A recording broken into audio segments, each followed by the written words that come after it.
Bonjour, me revoilà. Donc, numéro 2 du ciné-club du GT Pop.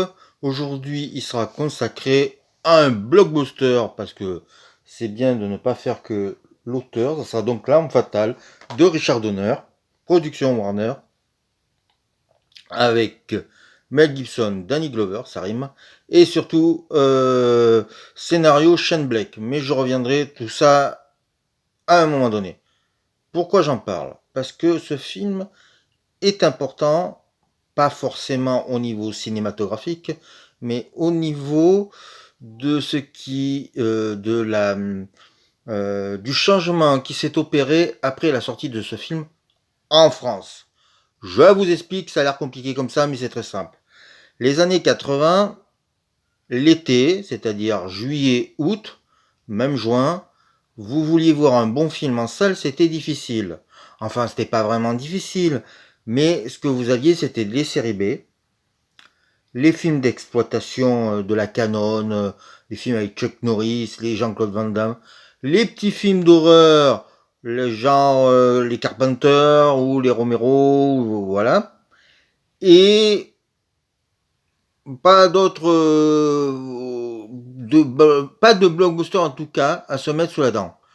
Ou les échecs. Peut-être on mettait les gros bids. Mais en tout cas, les succès qui sortaient en mai, juin, juillet, août, la plupart du temps, ces films sortaient à partir de septembre. Et donc jusqu'en décembre, on avait tous les gros blockbusters de l'été qui sortaient l'hiver. Il y avait une grosse attente du spectateur. C'est aussi une raison pour lesquelles c'était le septembre, octobre, novembre, c'était des périodes où le cinéma devait fonctionner en plein tube. Par contre, l'été, il y avait que dalle. Pas grand chose à se mettre sur la dent. Fallait chercher, fallait fouiller. Et la Warner, à un moment donné, s'est dit essayons de sortir un film. Et ce film qui est sorti, je crois, la première ou la deuxième semaine d'août, c'était L'Arme Fatale. Et ce fut un succès. Et du coup, Warner, petit à petit, s'est essayé à sortir des blockbusters l'été. Petit à petit, d'autres les ont suivis. Et puis quand il y a eu l'ère d'Internet qui est arrivée, là, ils n'avaient plus le choix. Ils ont sorti les blockbusters l'été. Mais avant, les cinémas, il n'y avait pas grand monde l'été. Les gens sortaient, se baladaient, mais ils en avaient rien à foutre du cinéma. C'était morne pleine. Il y avait plein de séries B, plein de petits films. Je vous dis, des échecs. Manhunter est sorti en juin, par exemple, de Michael Mann, parce que c'était un échec.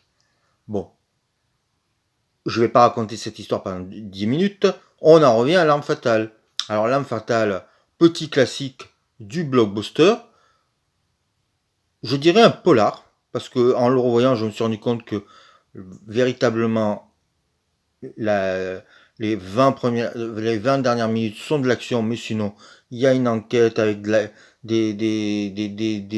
rebondissements, bien sûr, il y a une explosion, il y a quelques oui, gunfight, mais sinon, il y a vraiment une intrigue qui se tient, et petit à petit, euh, on arrive à la fin qui va apporter son climax.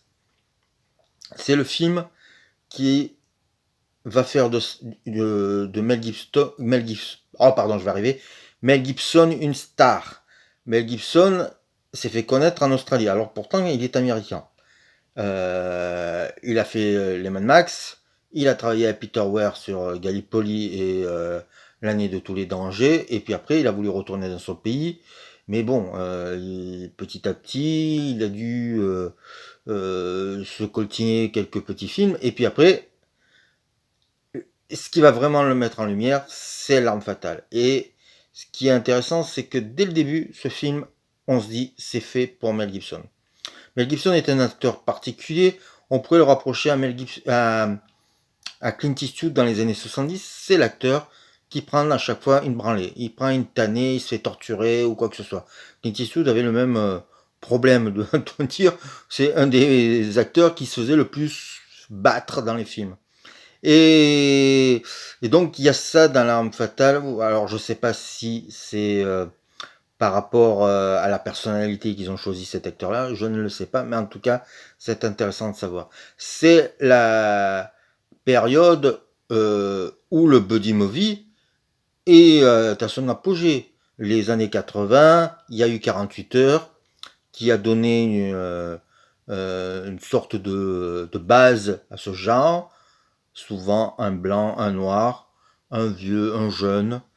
Eh ben, c'est le cas pour L'Arme Fatale.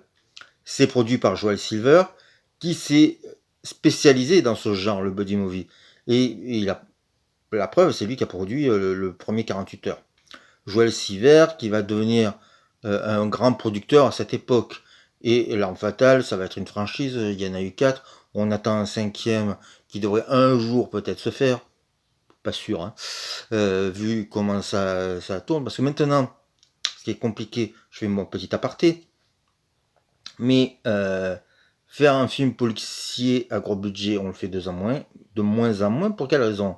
Mais parce que forcément, on parle des maux de la société, on est moins lisse en faisant ça. On est dans le dur, on est dans la vente de drogue, on est dans les toxicomanes, on est dans les prostituées. C'est tout ce qui parle, de quoi parle L'Arme Fatale. C'est des anciens du Vietnam qui ont monté leur petit trafic et les deux flics qui vont enquêter et ils vont se retrouver dans la fange.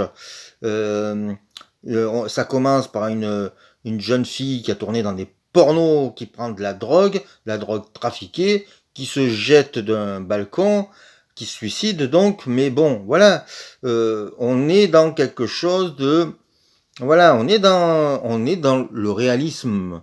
Et c'est pas des hommes en cap qui se battent contre des extraterrestres. Là, c'est des vrais gens.